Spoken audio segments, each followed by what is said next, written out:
Iremos apresentar agora o nosso trabalho de práticas pedagógicas e desafios contemporâneos. O nosso grupo ele é composto por 3 acadêmicas: Tânia Maria Fernandes da Silva, que sou eu, Carmen Alves dos Santos e Richelle Nauara Araújo Tavares. A observação do nosso trabalho foram feitas nas seguintes escolas. Eu observei a Escola Municipal Maria Xavier Gondim, que fica no município de Pedrinópolis, no estado de Minas Gerais. A Carmen Alves dos Santos, ela observou a creche Nova Pirapora, que fica na cidade de Pirapora, também no estado de Minas Gerais. E Richelle Nauara de Araújo Tavares, ela observou a Escola Infantil Cantinho do Amor, que fica em São Sebastião da Boa Vista, no estado do Pará.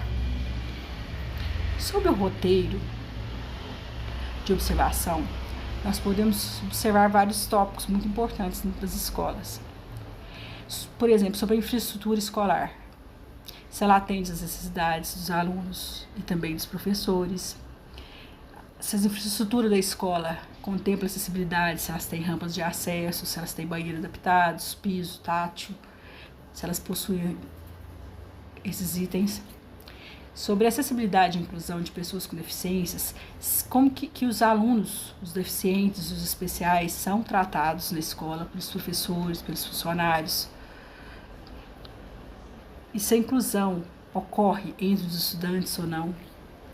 Sobre a segurança, a escola, se ela está inserida na área de risco, se a área que as escolas estão localizadas são áreas de riscos, ou se são áreas mais tranquilas, se possui profissional responsável pela segurança do espaço, se tem porteiro, se tem guarda, e se as escolas possuem câmeras de segurança, se possui, se funcionam. A organização curricular e a formação continuada, a formação integral do estudante, como a escola está organizada, os planejamentos anuais, os projetos políticos pedagógicos, que são os PPPs, para contemplar o desenvolvimento de competências e habilidades propostos pela Base Nacional Comum Curricular, que é a BNCC. O uso de tecnologias nas escolas, como que são o uso de tecnologia nas escolas, se há sala de informática, se os computadores estão em funcionamento, se tem professor específico para as aulas de informática, e a formação dos profissionais para isso, os equipamentos da escola se possuem acesso à internet, se os alunos têm livre acesso a esses computadores, como que é. Sobre a inteligência socioeconômica, como se estabelecem as relações interpessoais entre os estudantes, como eles convivem entre si, como é a relação dos estudantes com os professores e como é a relação dos professores com os colegas professores, entre eles, entre os professores, né? E quais as estratégias da escola para o envolvimento das famílias, incluir a família na vida do aluno. Sobre desigualdade social, que até foi um tópico que eu citei na minha parte do trabalho. Em que contexto social a escola está inserida?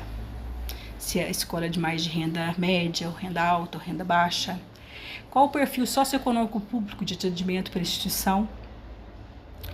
E a escola recebe algum tipo de assistência, se ela possui alguma parceria com algum órgão público, Secretaria de Saúde, se ela tem algum apoio, Secretaria de Saúde, da Prefeitura, como que é. Isso, eu observei na minha escola em particular que as classes sociais, há muita classe baixa, crianças que vão sem roupa de frio, em época de frias, às vezes chegam lá sem não tomou um café, ou às vezes nem almoçou, que as únicas refeições, as principais refeições são feitas no colégio, na escola, né, que elas estudam. Então, assim, a minha parte da minha escola observada foi sobre essa desigualdade social.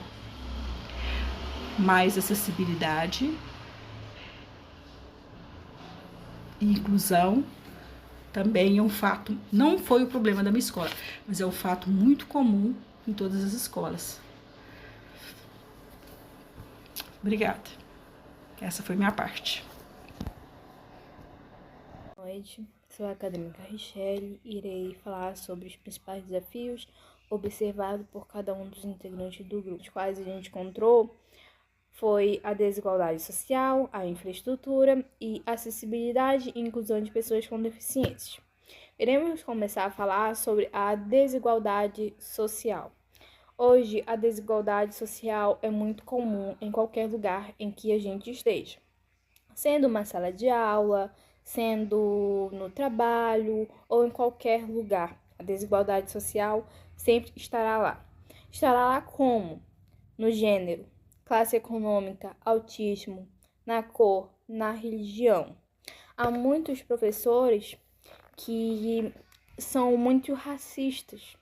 Há muitos alunos que são racistas. Dentro de uma sala de aula, no trabalho, no estágio que a gente esteve observando, lá havia muito racismo.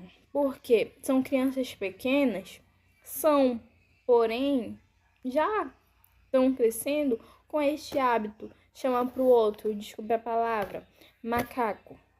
Chamam para o outro, se xingam.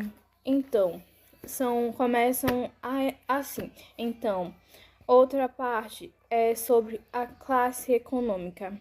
Todos nós sabemos que em qualquer lugar existem pessoas que são muito pobres, existem pessoas que são de classe média e tem aquelas pessoas que têm mais condições ainda. E dentro de uma escola, nós percebemos muito que há pessoas que não se misturam com aquelas pessoas que não tenham muitas condições, que negam. A pessoa pode estar lá pedindo, isso eu deparei com isso. A criança estava lá pedindo para o coleguinha falou não. Então, hoje é algo que a gente vê muito e isso é uma desigualdade social. Então, se enquadrou também nisso o autismo. Por que se enquadrou o autismo? Porque as crianças autistas, elas precisam mais de um cuidado. E então, não tem professores suficientes. E além de não ter os professores suficientes, muitas crianças são maldosas com essas pessoas que são autistas. Elas não querem brincar. Quando querem brincar, vão querer malinar. O professor, como são poucos, não dão muita atenção. A prefeitura, que é responsável pela escola, não fala que não tem muito dinheiro para contratar, não tem dinheiro para contratar mais professores profissionais, não tomam uma medida cabível. Então, aí vem a parte da religião. Há muitas pessoas que são evangélicas, tem muitas pessoas que são católicas, tem umbanda e vários outros tipos de religiões. Muitos pais colocam muitas coisas nas cabeças das crianças que falam, não se mistura com aquela pessoa que não é da sua religião. E na sala de aula existe já. Então, essas são as maiores desigualdades sociais que nós nos deparamos. E a infraestrutura da escola não possui rampa de acesso. E a rampa de acesso, nós sabemos que hoje é essencial em uma escola, pode ser em um hospital ou até mesmo na rua. Porque há muitas pessoas com muitos movimentos reduzidos. Há pessoas que não enxergam. Há pessoas que não conseguem se deslocar. Há pessoas que estão de amuleta, pessoas que estão de cadeiras de rodas, e uma rampa de acesso ajudaria bastante.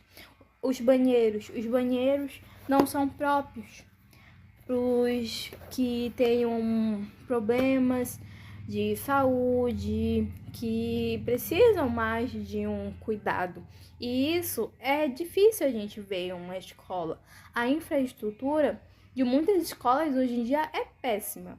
Então, sobre a acessibilidade e inclusão de pessoas com deficiência, nós incluímos isso também, sobre a rampa de acesso. Então, hoje em dia, a acessibilidade e inclusão de pessoas com deficiências é algo que, ao longo do tempo, vem melhorando. A gente não pode falar que não está melhorando, porque está melhorando. Então, a acessibilidade e a inclusão de pessoas com deficiências se torna ainda algo que é bastante digamos a palavra, complicado, porque não há professores suficientes. Não há professores suficientes, as crianças precisam de um cuidado, precisam de um aprendizado melhor, mais especializado, com mais paciência. Há muitas crianças que não podem ficar em barulho. Quando estão em sala de aula, com muitos alunos dentro, eles ficam já com medo, eles não conseguem focar diretamente no assunto, eles não vão adquirir o conhecimento que era para eles adquirirem. Hoje, os autistas, ou qualquer um que tenha qualquer deficiência, todos eles são capazes de aprender. Porém, muitos não aprendem devido a este impasse, porque não há professores suficientes, não há uma sala adequada para eles. Então, estes foram os principais desafios que nós encontramos nas escolas. Até mais. Boa noite, eu me chamo Carmen, estou cursando Pedagogia e vou falar um pouco do texto dissertativo do nosso trabalho. O título escolhido foi Acessibilidade e Inclusão, Desafios no Ambiente Escolar. O desafio escolhido foi Acessibilidade e Inclusão de Pessoas com Deficiência. Escolhemos esse título porque é um dos desafios mais relevantes na questão de pessoas portadoras de deficiência. Para possibilitar a acessibilidade e inclusão dessas pessoas, né, é preciso destacar que o acesso não se restringe ao prédio escolar, porque o aluno precisa ter condições de sair de casa e chegar até a escola. Então, desse modo, a acessibilidade no ambiente escolar começa nas ruas, calçadas, transporte público e até a entrada da escola. E é preciso que esse percurso até a entrada na escola também seja acessível, que esse percurso contempla a acessibilidade. Vou ler uma citação de Ângelos Andrade Pereira, que diz o seguinte, que é justamente a crítica a essa concepção que está na base da lógica inclusiva, a atuação conjunta de pessoas que vivem diferentemente o acesso ao conhecimento deveria contagiar o coletivo, abrindo novas experiências curriculares, flexibilizando a grade de disciplinas e a estruturas de séries, enfim, criando novas lógicas no interior da escola e nas relações educativas como um todo. A educação especial deixaria de existir como um campo distinto, transformando-se em atendimento educacional especializado, que funcionaria como suporte ao trabalho da sala de aula, que as relações gerais de escola, em vez de serem enviados esforços para fornecer à pessoa condições de adaptar-se à escola, procura-se construir uma escola para atender às pessoas concretas que fazem parte dela. Então, a fim de proporcionar condições adequadas, né, de acesso, é importante promover a acessibilidade não somente na escola, mas também na cidade como um todo, pensando no percurso que os deficientes fazem até o ambiente escolar. Mas a escola observada, né, precisa de algumas adaptações e adequações nas diversas áreas para proporcionar, né, a melhoria nas condições da acessibilidade. Assim conforme observamos a escola, o maior desafio da escola foi a infraestrutura por não ter rampas de acesso, nem banheiros adaptados e a falta de profissionais para atender as crianças com necessidades especiais. Para minimizar o problema, né, a escola precisaria, né, fazer reunião, levar para o poder público da cidade o problema, né, que a escola está passando,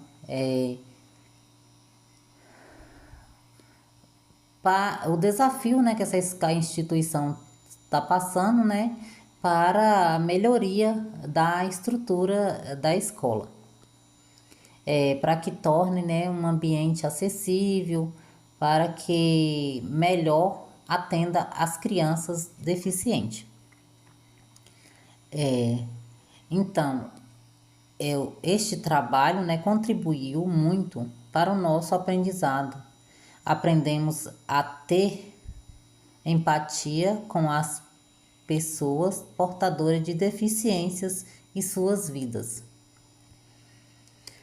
Aqui as fotinhas das pessoas portadoras de deficiência física, as duas frases: acessibilidade é a arte de remover barreiras e inclusão é a chave para uma sociedade verdadeiramente igualatória.